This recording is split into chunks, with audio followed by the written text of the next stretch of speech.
Mencari batu sikat menjadi pekerjaan yang tak bisa ditinggalkan sepenuhnya oleh warga di sekitaran Pantai Watu Klotok, Desa Tojan, Kecamatan Klungkung. Meski aktivitas mereka dilarang karena dianggap merusak lingkungan dan menimbulkan abrasi, belasan warga tersebut terpaksa tetap menggeluti pekerjaan tersebut karena tidak ada pekerjaan lain di tengah beratnya himpitan ekonomi.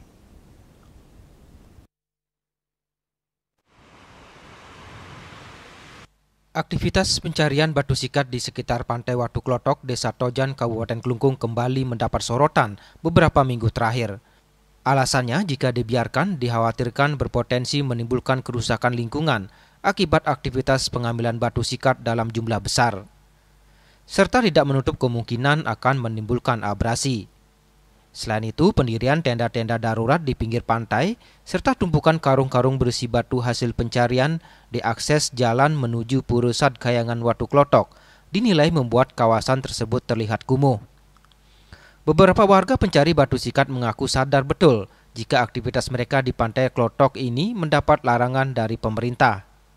Namun ketiadaan pekerjaan tetap serta himpitan ekonomi memaksa mereka tetap melakoni pekerjaan beresiko ini.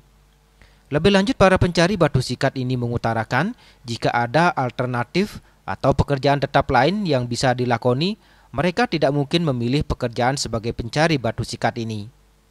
Selain beresiko, mereka sadar jika aktivitas pengambilan batu kerikil di bibir pantai ini akan menimbulkan pro dan kontra. Aktivitas pencarian batu kerikil di Pantai Klotok Klungkung ini sudah berlangsung sejak puluhan tahun. Bahkan, beberapa warga yang menggantungkan hidup dari batu sikat ini sudah berusia 63 tahun. Pendapatan yang dihasilkan perharinya bisa dikatakan tidak sebanding dengan resiko dan lelah yang ditanggung.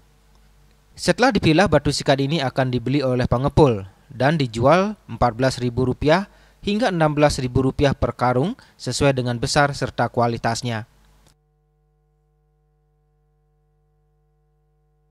Ari Wiratmaja, Bali TV.